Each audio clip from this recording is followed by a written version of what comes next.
Hoy estamos volviendo a la carta a los Corintios, empezando el domingo pasado, y hemos visto la parte introductiva hasta el versículo número 9. Recordamos que esta carta tiene como finalidad corregir errores o situaciones anormales que a veces se van presentando dentro del cuerpo de Cristo. Esto fue desde el principio, ya Pablo tuvo que afrontar estas situaciones y en esta carta especialmente y su segunda carta, el tema anda girando alrededor de situaciones anormales para darles el debido correctivo para que la Iglesia pueda marchar sobre principios, ¿no es cierto?, normales, básicos, que están dentro del contexto de la ley y, digamos, de la ética. Así que es muy importante, tenemos que meter un poco más en este libro. Romanos es una carta doctrinal, nos enseña las doctrinas básicas, ¿no? Y en esta carta Pablo, en vez de ser un teólogo o digamos un comentarista de las doctrinas, de la teología, él trata con asuntos de práctica de la vida, o sea, situaciones que se van presentando en esta convivencia cristiana, que a veces, por ser incipiente o ser nueva, tiene todavía las falencias propias de la vida. Todos podemos tomar el ejemplo de nuestra propia vida. Hemos tenido un proceso de crecimiento. Mirando atrás, podemos darnos cuenta cuántos errores hemos cometido, cuántas cosas no las entendíamos, ¿no es cierto? Y con la ayuda que Dios nos ha dado, por eso la Iglesia es un cuerpo orgánico donde hay no solamente, digamos, nosotros como parte integrante, personas que con las distintas capacidades formamos un cuerpo que funciona, funcional, sino también que, digamos, tenemos la bendición de poder mantenernos dentro de ese organismo sano a través de digamos, de podernos alimentar o, digamos, enseñarnos mutuamente a través de la palabra cuáles son las reglas de juego para poder mantener una iglesia funcional, ¿no es cierto?, y orgánica y andando de acuerdo a las normas que Dios ha establecido. Así que, bueno, Primera de Corintios, su autor es Pablo, no se llamó a sí mismo, sino que fue llamado, lo dice el versículo primo, por voluntad de Dios, ¿no es cierto?, para ser un apóstol, o nosotros diríamos, con el término moderno, misionero de Jesucristo, ¿no es cierto? Un apóstol es un enviado, y Pablo fue enviado a partir de su encuentro con Jesús en el camino a Damasco. Le viene la comisión que él debía ser un mensajero a los gentiles, y a partir de allí él es el misionero, ¿no es cierto?, que va por todos los lugares de aquel entonces, hasta donde era posible llegar, para misionar, o sea, para predicar el Evangelio de Jesucristo a las comunidades de la época, ¿no es cierto? Misionero, apóstol. Por otro lado, todos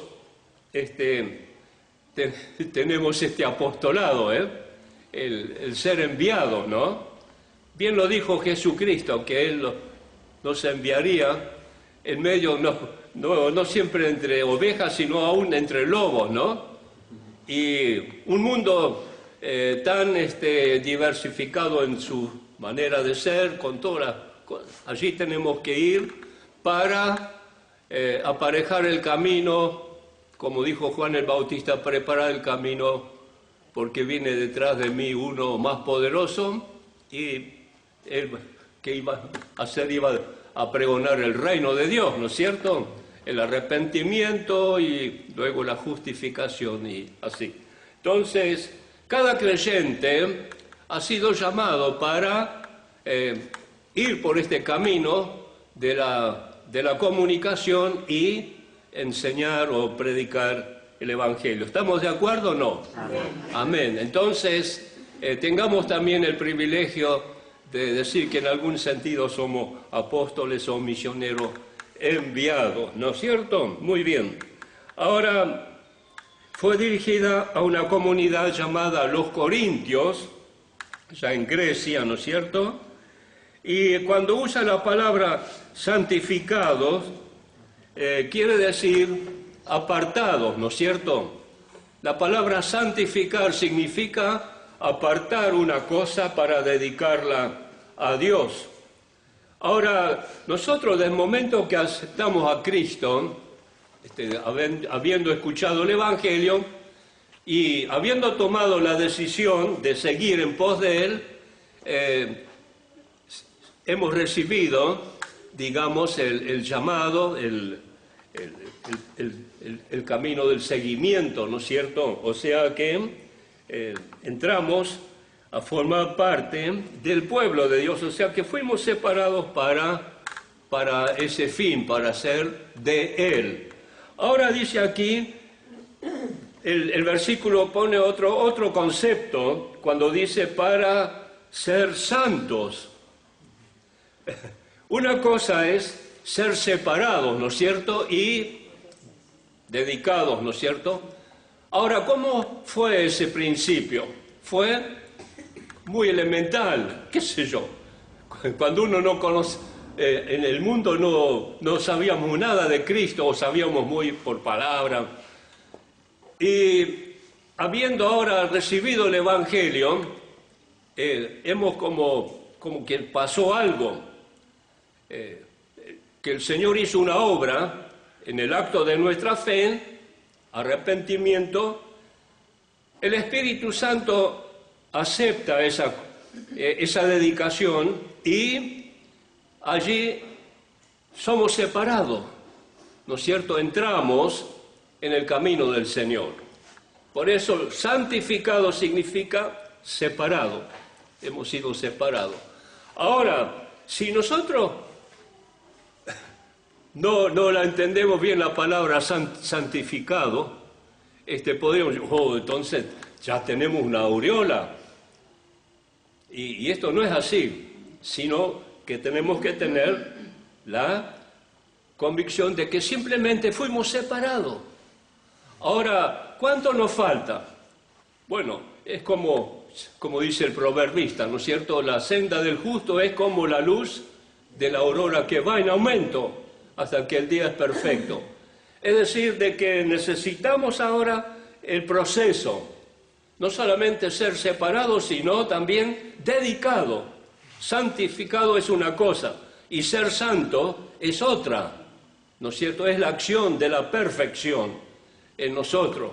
Cada día cambiando, dejando cosas atrás para empezar nuevas cosas que la palabra de Dios nos manda, ¿no es cierto? Y es como la vida de una criatura que, bueno, nació, está, pero ahora tiene que formarse.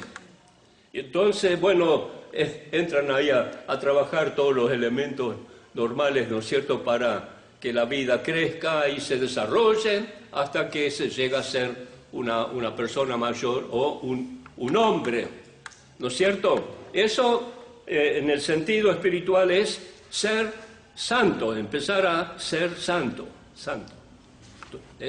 cambiando, entrando en el proceso de la vida nuevas, la vida buena, la vida dedicada al Señor, ¿no es cierto?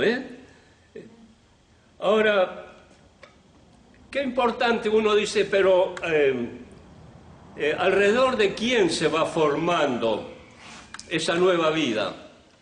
Bueno, acá el apóstol Pablo, en la primera parte, él nos dice: a la iglesia de Dios que está en Corinto, a los santificados en Cristo Jesús. Ahora, santificados y santos en Cristo Jesús, ¿no es cierto? Él es el modelo, Él es la imagen del Dios invisible, Él es la imagen del hombre perfecto, Él es el modelo, ¿no es cierto? Y por Él somos llamados, pero también a través de Él somos formados, o sea que la vida de Cristo, su vida santa, se transmuta a través de nuestra acción, de nuestra experiencia, de nuestro querer, a que seamos santos como Él, ¿no es cierto?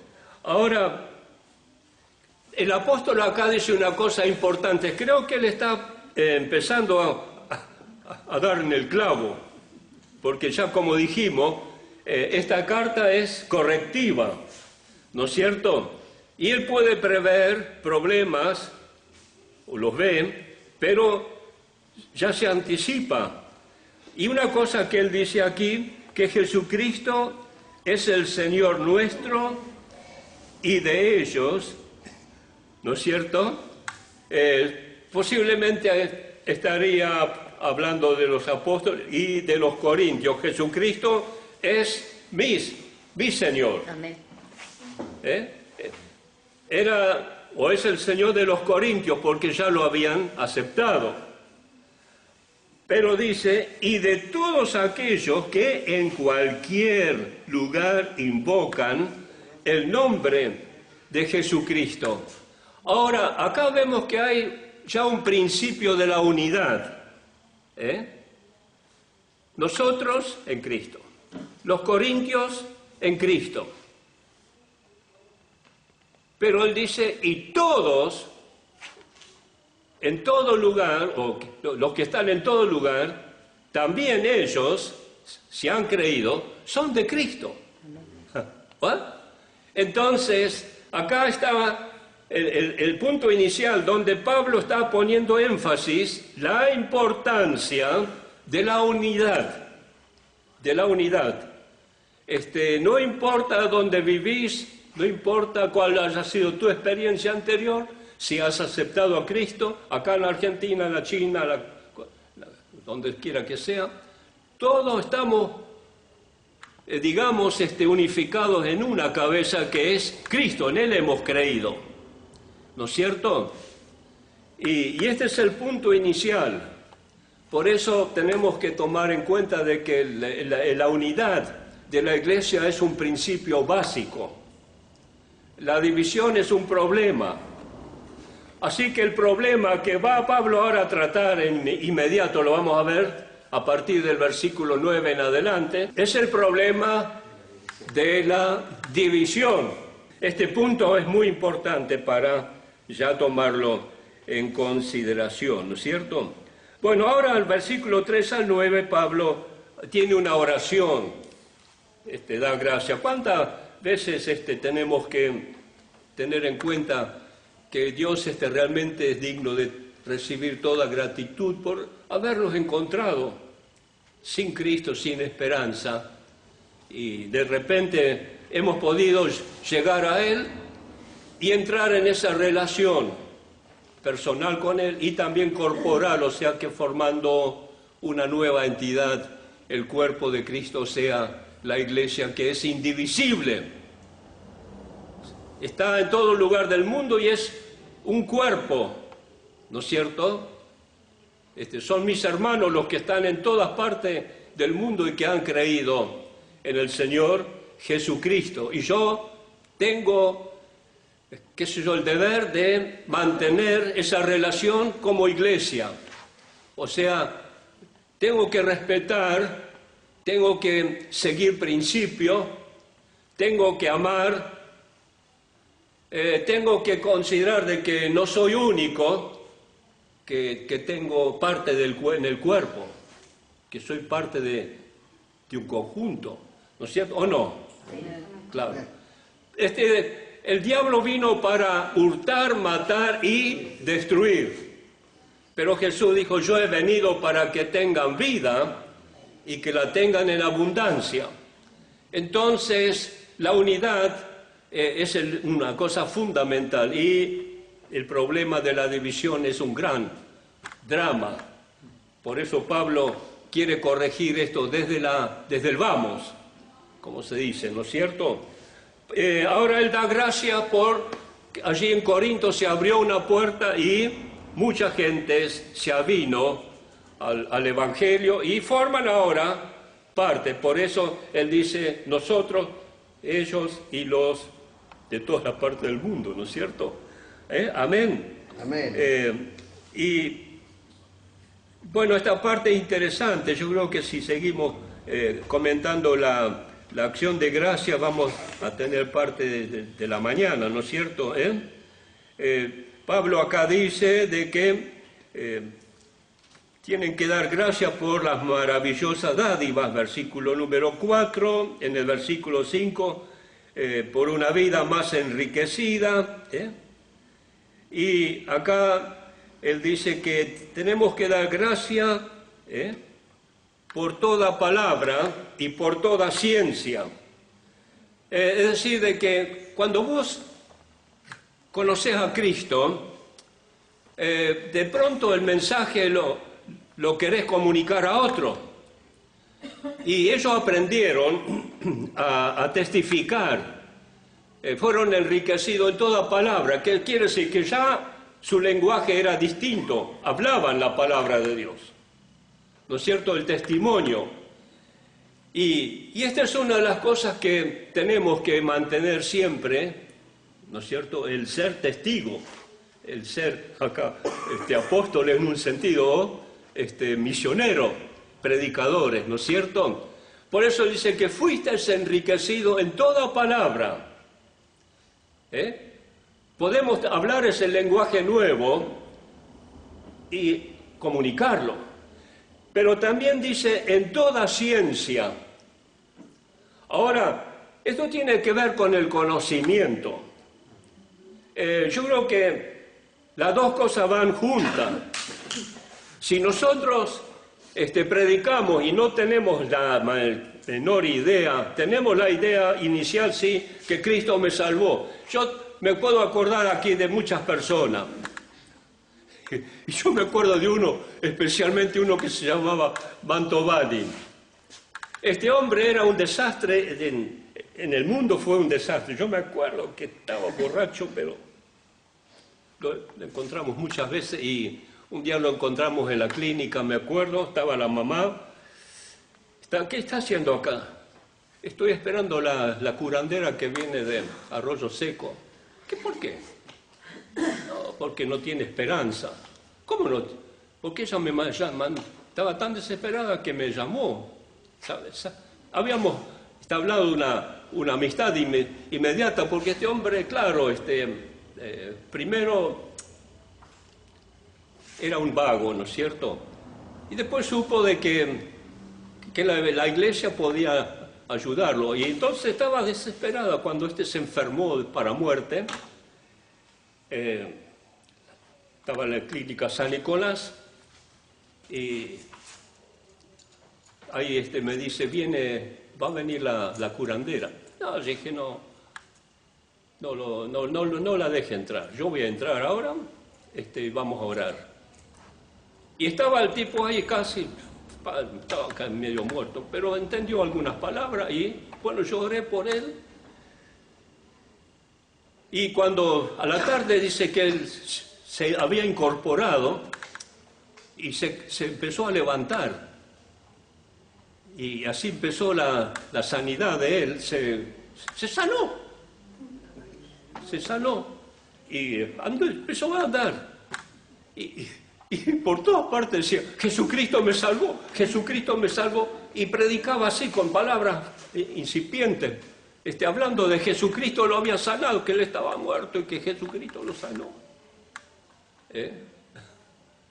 Ahora, qué tremendo, ¿no? Cómo el testimonio, la palabra, cómo produce efectos, ¿no? Cómo el Señor actúa. Ahora, no se podés quedar todo el día como al principio era... Jesucristo me salvó, tenés que venir a Jesucristo. Trabajaba ahí en Somisa, dice que los tenía cansado a todos. Con Jesucristo, ¿no es cierto? Pero, claro, era muy novato, no tenía conocimiento ninguno, para colmo medio torpe. Y bueno, empezó a asistir a la iglesia y claro, empezamos con estudios bíblicos y todo eso. Y ahí empezó a aprender y ahora eso es necesario. Tenemos que aprender la palabra, tenemos que conocer las doctrinas. Por eso ciencia tiene que ver con la enseñanza, conocer la verdad de Dios. Por eso Pablo hizo esta carta a los romanos, doctrina. Y claro, algo aprendió y pues mejoró, obvio. ¿Y cuánta gente llevó a Cristo? Mamma mía, familias enteras. Así que ahora Pablo dice, doy gracias porque habéis sido enriquecidos en toda palabra, ¿no es cierto? El testimonio, pero también en toda ciencia tenemos que seguir estudiando, preparándonos. Para eso hay seminarios, hay cursos, la gente no viene acá porque a lo mejor están más preocupados por la comida que... Pero en realidad, si la iglesia abre las puertas para una mañana de estudio bíblico, una comida doctrinal en la semana, y no se aprovecha, bueno, ¿qué se puede hacer? Entonces, así también vamos andando. Cada día viene más decadencia, porque tiene comezón de oír. La gente busca lo fácil, lo que menos, digamos, demanda esfuerzo, todo medio precalentado, ¿viste? Se van a la computadora, que te temita, bueno, ahí está, ya lo sé, ahora ya lo sé. La cosa es así, ¿no es cierto? Entonces, qué lindo es cuando nosotros tenemos un testimonio, podemos hablar, pero con conocimiento también, ¿no es cierto? Para evacuar cualquier pregunta o situación adversa que pueda haber en la gente, uno puede darles razón de la palabra, de la ciencia de Dios, ¿no es cierto? ¿O no? Amén. Claro, así que bueno, por eso que el Señor nos ayude también a poder... Porque de esta forma Cristo se va plasmando en nosotros, como dice aquí el versículo número 6, así como el testimonio acerca de Cristo ha sido confirmado en vosotros. Si nosotros predicamos a Cristo, su personalidad, su persona como persona divina, finalmente se plasma. Por eso es el gran milagro del Espíritu Santo. La conversión es un milagro, ¿no es cierto? Donde se incorpora espiritualmente Cristo en nuestra vida, ¿no? Por eso dice, ¿qué quiere decir confirmar? Es afirmar una cosa, ¿no es cierto? Y el Evangelio tiene esta potestad, este poder de confirmar a Cristo en nuestra vida, de meterla adentro, ¿no es cierto? Y así vamos creciendo, porque es Cristo en vosotros la esperanza de gloria. Porque Pablo siempre dice, en Cristo, ahí está el meollo, ahí está la vida, ahí está el milagro. ¿No es cierto? Ahí está el cambio. No hay otra, ¿no es cierto? Ahora Pablo después va a discutir, bueno, los griegos, los judíos y algunos otros que se creen que piensan de que el mundo va a cambiar con la filosofía, con la ética, con el buen nombre. pero no es así, tiene que ser solamente Cristo y su Evangelio que va a cambiar, ¿no es cierto? Muy bien, así que vamos a... luego acá en esta oración final, o digamos inicial, mejor dicho, dice el versículo 9, fiel es Dios por el cual fuiste llamados a la comunión con su Hijo Jesucristo. Fiel es Dios. Quiere decir de que mientras que nosotros predicamos a Cristo, mientras que nosotros conocemos a Cristo, la ciencia, vamos a tener el apoyo de la fidelidad de Dios. Dios es fiel, Dios cumple sus promesas, Él es el que nos dará el poder y la autoridad para que podamos ser comunicadores del Evangelio, ¿no es cierto? Y permitir de que esta gracia fluya por doquier. Así que, bueno, todo esto es un contexto interesantísimo, ¿no es cierto? A veces que lo pasamos medio rapidito, ¿no? Por alto. Pero cuántas verdades están contenidas en estas pocas palabras, ¿no es cierto? Aún en esta oración de acción de gracia. Amén. Muy bien, pasamos al versículo ahora del 10 en adelante. Y acá Pablo justamente ya está confrontando un problema que es el problema de la división, ¿no es cierto? Había divisiones en Corinto, o sea, en la iglesia de Corinto, ¿no es cierto? Y versículo número 10 al 17, allí vemos todo este problema, ¿no? Así que ustedes tienen que leerlo con más detención y van a sacar sus propias conclusiones, ¿no es cierto? El versículo número 10 dice: os ruego pues, hermanos, por el nombre de nuestro Señor Jesucristo, que habléis todos una misma cosa y que no haya entre vosotros divisiones, sino que estéis perfectamente unidos en una misma mente y en un mismo parecer. Ahora, ahí llegamos al problema, la división. ¿Y qué dice Pablo? Os ruego en el nombre de Jesucristo, por favor, sean todos de una misma manera de ser. Y entonces, el mismo parecer, los mismos sentimientos, los mismos propósitos. Ahora, cada una de esas tres palabras tiene un contexto importantísimo, ¿no es cierto? Pablo quiso decir, bueno, sean unidos en su manera de pensar. No piense cada uno de una manera distinta para tener una confrontación. Tiene que pensar en la línea recta. ¿Cuál es? Es la palabra, ¿no es cierto?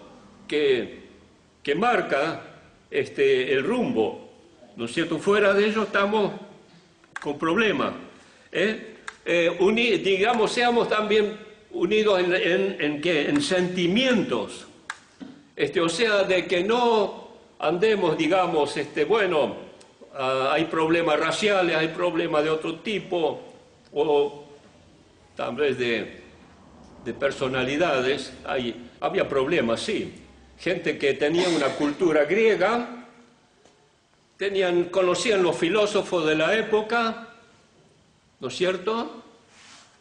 Y más bien se manejaban con la ética humana. Está bien, la ética la estudiamos en la escuela. Perdí mucho tiempo con eso. El tema es, es relativo porque la mejor ética está acá. El tema es que podamos nosotros tener una unanimidad en cuanto a los conceptos espirituales, ¿no es cierto? Y luego también unanimidad aquí en propósito, ¿no es cierto? En que los móviles que nos tienen que llevar adelante en nuestra tarea comunal como una iglesia, ¿no es cierto? Pero si uno tiene un pensamiento, tiene sentimiento también variable y no tiene propósito definido, vamos a andar de aquí para allá, ¿no es cierto? Por eso la unidad se basa en Cristo. ¿En qué? Cristo es una persona, sí, pero Él nos dejó un mensaje, nos dejó el Evangelio, nos dejó los principios. Y esos tienen que alinearnos en un andar unánime, unidad. Ahora, podría haber distintos criterios, bueno, criterios que no son, digamos, para hacer un problema serio en cuanto a determinada cosa.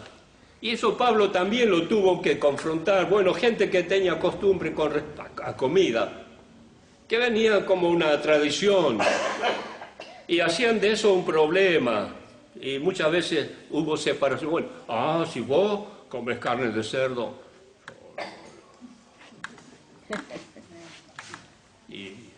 Y el otro tenía otra idea, el judío no quería eso. El gentil no le importaba, él podía comer, ¿no es cierto? Entonces Pablo dice, él dice, al final la comida no va ni viene, no te va a hacer más santo. Hay mucha gente que piensa que si comen determinadas cosas van a ser mejor, ¿no? No es así. La santidad no viene del estómago, viene acá del corazón, ¿no es cierto? Amén.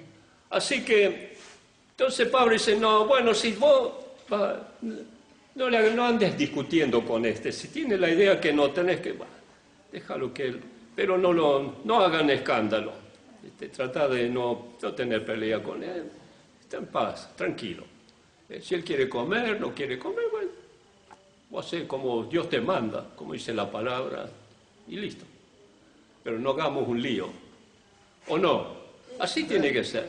Entonces, esas variantes puede haber, pero son muy pequeñas y no tienen significado alguno.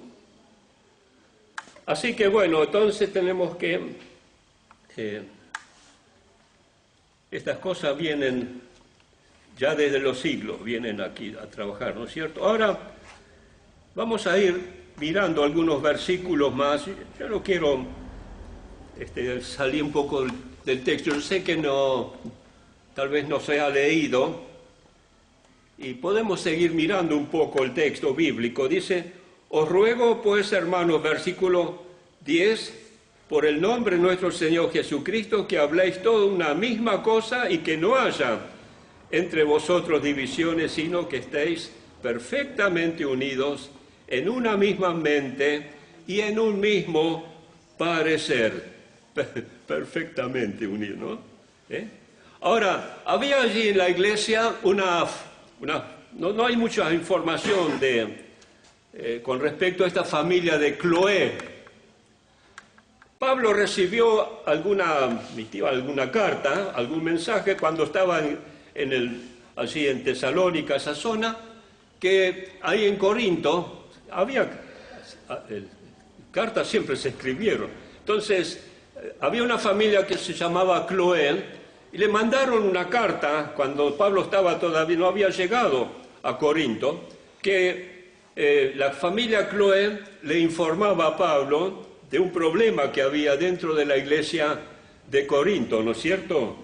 He sido informado acerca de vosotros, hermanos míos, por los de Cloé, que hay entre vosotros contiendas. Así que esa gente le escribió y le dijo, acá en la iglesia hay problema, hay contienda, hay lío. Quiero decir que cada uno de vosotros dice. Ahora, ¿cuál era el problema? Había rivalismo de líderes. Y esto es tan común, que parece que el diablo usa esta situación para dividir la iglesia. ¿Cuál era el problema? Bueno, que había favoritos partidarios de líderes. como la política rastrera del mundo, ¿no es cierto? Que se pelean, se agarran, se matan por el nombre del fulano, del líder, ¿no es cierto? Ahora, quiero decir que cada uno de vosotros dice, ahora vemos, yo soy de Pablo, yo soy hincha de Pablo. Yo de Apolo, Apolo, ¿quién era Apolo? Era un predicador, era un ferviente, los discursistas, o sea, son tremendos, ¿no? Pues te pueden captar y te meten la cosa y te llevan como un pescado tonto. Por eso los oradores son muy sinvergüenza algunos. Te captan con la psicología, con la macana, la mentira, los políticos especialmente, pero también hay predicadores evangélicos que son parecidos, ¿no? Oh, gloria a Dios que no haya acá ninguno más, porque la verdad que, yo hablo en castellano. Nosotros somos de Gilbert. Nosotros somos de Gilbert.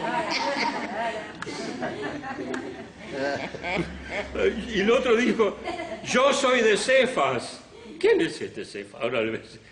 Y el otro decía, yo soy de Cristo. Acá tenemos los santulones, los que son los que...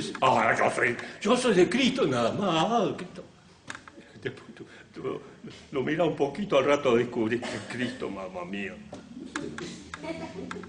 Bueno, fíjese que yo soy de Pablo.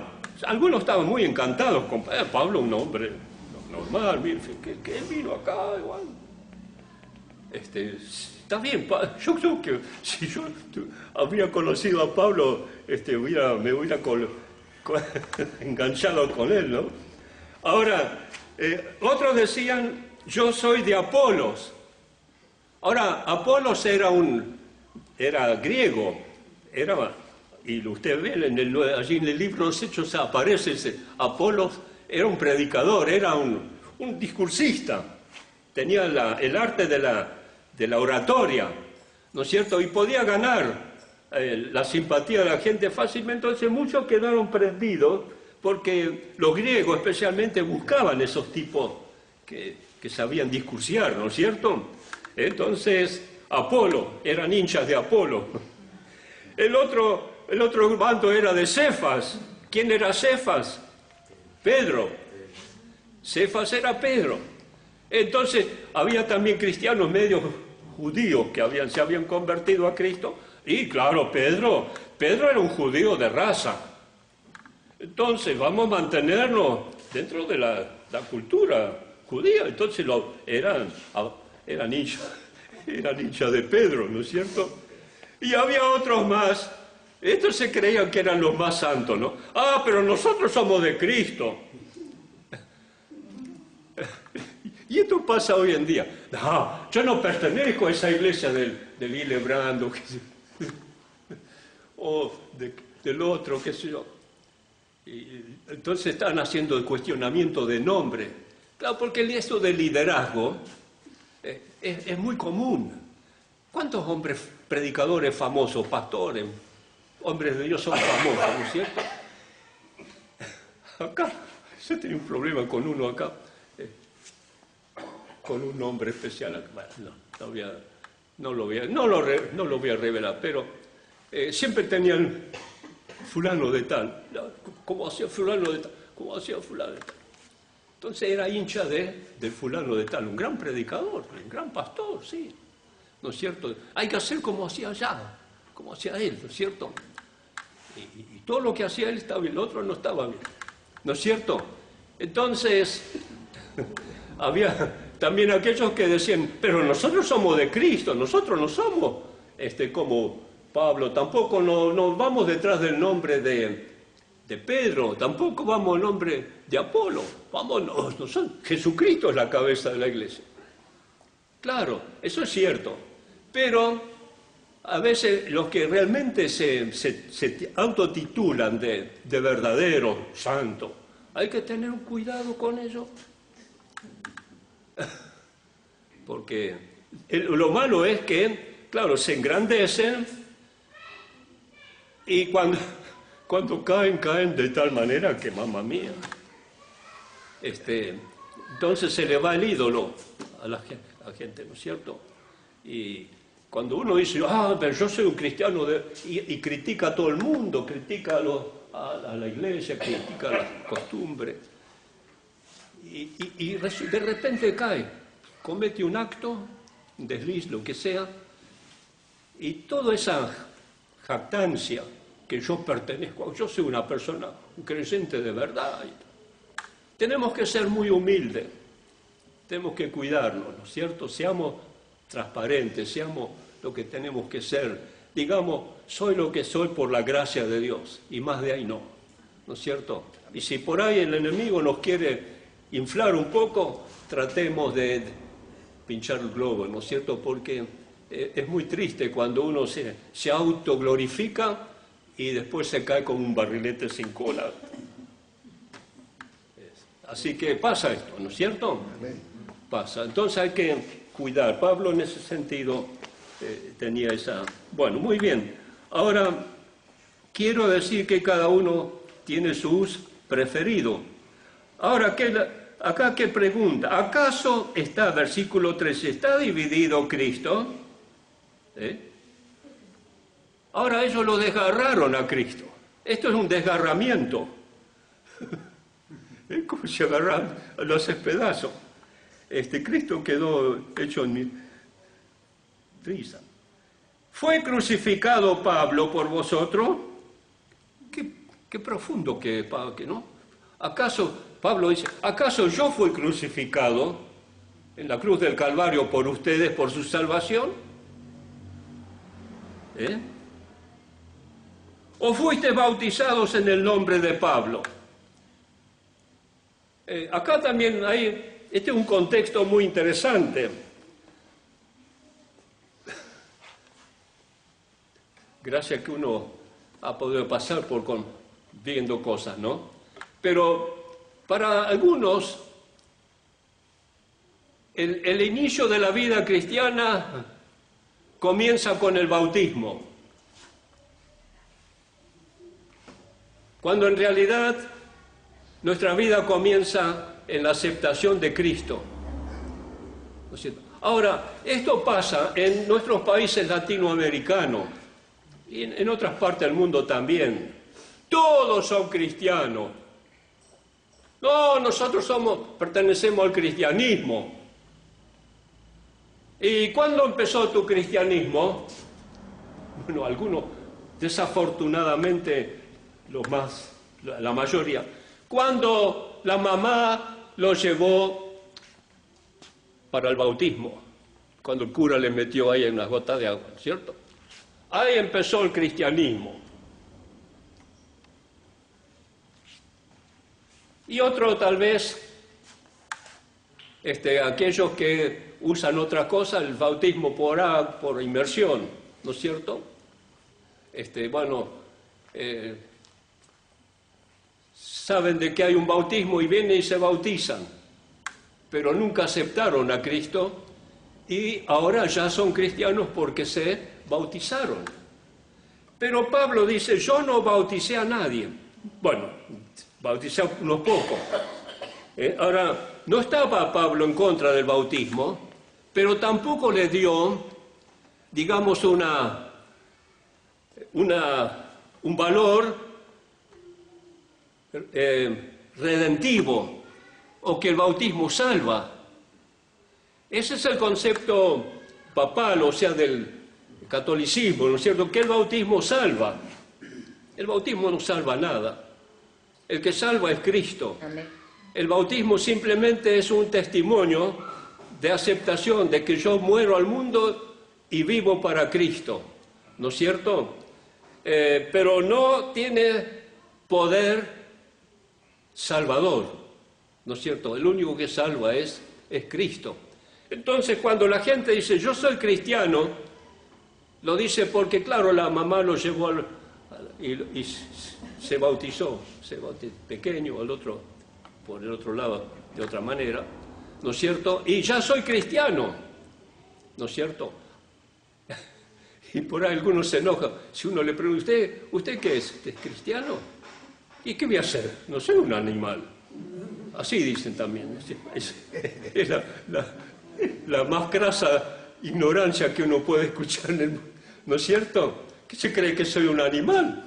Entonces, fíjense con los conceptos que existen, ¿no es cierto?, dentro del común, de la gente, ¿no es cierto?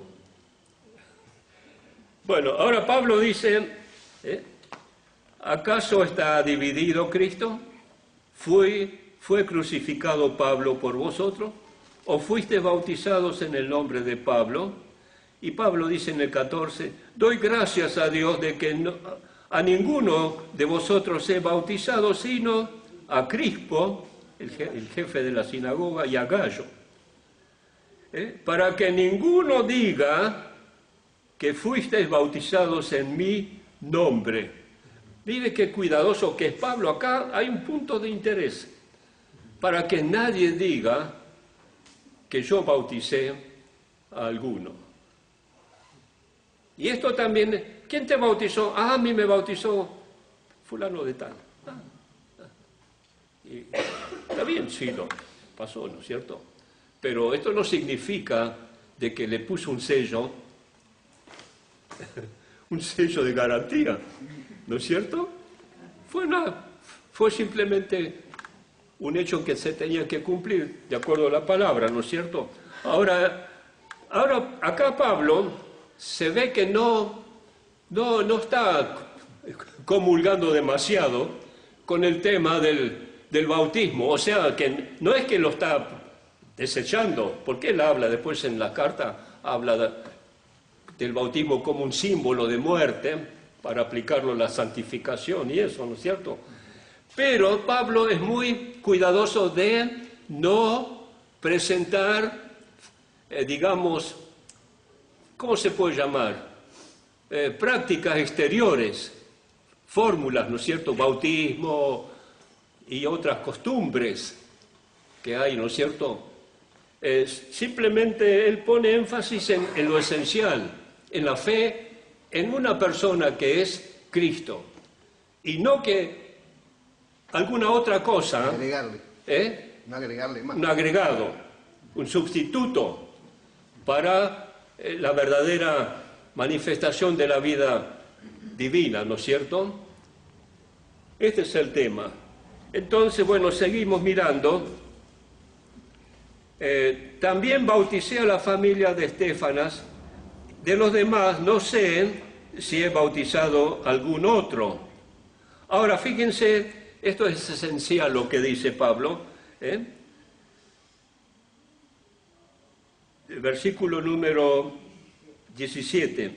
Pues no me envió Cristo a bautizar, sino a predicar el Evangelio.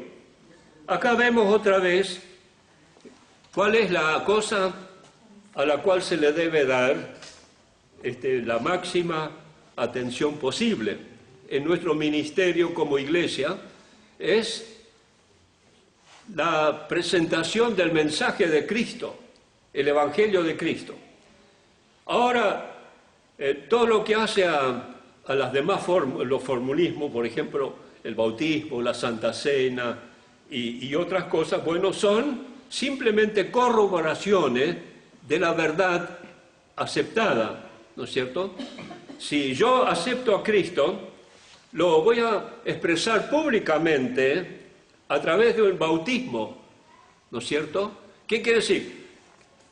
¿Por qué me bautizo? Bueno, porque yo quiero dar testimonio que al ser sumergido en el agua, yo, Emilio, he muerto al pecado.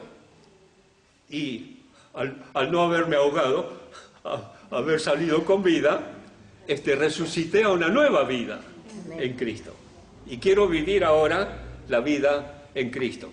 Entonces, ¿qué es el bautismo? El bautismo es un testimonio de una experiencia ya básica y fundamental, aceptada, ¿no es cierto? Y que estoy viviendo. ¿Y por qué tomo la Santa Cena? Porque estoy identificado con Jesucristo. El pan me habla de su cuerpo destruido. Él fue la víctima propiciatoria. Él fue quebrantado por mis pecados. Él derramó la sangre, representado en el vino. La sangre de Jesucristo nos limpia de todo pecado. Es la sangre la que Él vertió para que yo tenga vida. Él derramó su vida para que yo tenga vida. ¿No es cierto? Entonces, estas son las ordenanzas, pero no salvan ni el bautismo ni la Santa Cena, sino que son recordatorios. La obra básica es la de Cristo en el Calvario. Muy bien, ya vamos terminando. Ahora, Pablo acá dice, no me envió Cristo a bautizar, sino a predicar el Evangelio, no con sabiduría de palabra, para que no se haga vana la cruz. Y ahora entonces allí en el versículo 18 en adelante él habla acerca del valor de la cruz, o sea, la obra vicaria de Jesucristo, ¿no es cierto? Y descarta acá todo lo que sigue, para cortarlo rapidito. Tenemos acá serios problemas, ¿no es cierto? Allí en Corinto había 2 o 3 partidos, ¿no es cierto? Estaban los seguidores de Pedro, estaban los seguidores de Apolo y estaban los que eran medio cristocéntricos, ¿no es cierto? Y estaban los amigos del apóstol Pablo, ¿no es cierto? Y cada uno defendía su posición. Ahora Pablo trata de hacerles entender de que no se deben diversificar las cosas, sino que en realidad es mirar el punto focal que es Cristo. Dentro de esa comunidad había griegos y para ellos la sabiduría humana era lo básico, ¿no es cierto? Nuestros grandes, digamos, oradores, Platón, Sócrates, todo eso, gente como esa, ellos admiraban y seguían detrás de la cultura griega y querían emplear esa sabiduría de conocimiento para cambiarlo por el Evangelio. O sea, de que hay mucha gente que habla, no, pero la cultura, tenemos que modernizarnos, tenemos que hablar otro lenguaje y quieren cambiar la verdad fundamental, ¿no es cierto? Entonces ahí ese grupo de gente quería que Pablo o que la iglesia tratara más temas filosóficos. Estaban los judíos que eran éticos. Ellos creían solamente en los milagros. Y todo lo que no tenía visos de milagro, eso no era muy aceptable, ¿no es cierto? Entonces, el apóstol Pablo trata de romper todos esos esquemas y decir de que no es la filosofía humana, no es la ética, digamos, humana, porque hay ética bíblica, ¿no es cierto? No son las costumbres, no es nada, solamente es Cristo el que puede salvar, ¿no es cierto? Y ahí le pone el énfasis, ¿no es cierto? Ahora, vamos a terminar con eso, y allá en el final dice, llegando al final, dice, mas por Él, o sea, por Cristo, estáis vosotros, en Cristo Jesús, el cual nos ha sido hecho por Dios sabiduría, justificación, santificación y redención. Acá está la cosa redondeada, ¿no es cierto? O sea, de que no vale la filosofía, no valen los conceptos humanos, no valen las fórmulas humanas, todas esas cosas no tienen cabida para la salvación. ¿Cuál es la cosa que vale? Acá dice, más por Él, o sea, por Jesucristo, vosotros estáis en Él, el cual ha sido hecho para nosotros sabiduría, justificación, santificación, redención. Sabiduría, la santa sabiduría está acá. Jesucristo es la sabiduría nuestra. Ahora, ¿Él qué hizo? Él nos justificó por su gracia. Justificados, pues, por la fe, tenemos paz para con Dios. Somos justificados por la gracia de Jesucristo, ¿no es cierto? Santificación. Hemos sido santificados, o sea, separados. Pero ahora tenemos que ser santos. Y esto es santificación, ser santo. Y redención. ¿Cuál es el final de nuestra existencia? Ser redimido. No solamente de este tiempo, sino ser redimido para la eternidad. ¿No es cierto? Entonces, ¿en quién están esos valores? Esos valores están solamente en la persona de nuestro Señor Jesucristo. Y termina diciendo, para que, como está escrito, mire qué tremendo, como está escrito, el que se gloría, gloríese en el Señor. Esa es la cosa. Tremendo. Pablo no anda con vuelta, él realmente pone todo el énfasis.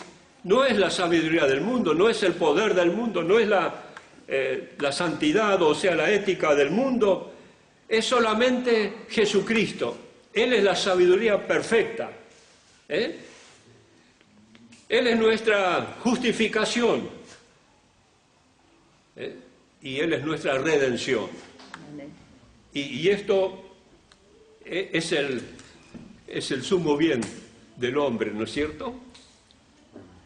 Como dijo el sabio Salomón en Eclesiastés, teme a Dios y guarda sus mandamientos, porque esto es el todo del hombre, el sumo bien. Amén. Amén. Amén. Así que acá tenemos un mensaje contra la división.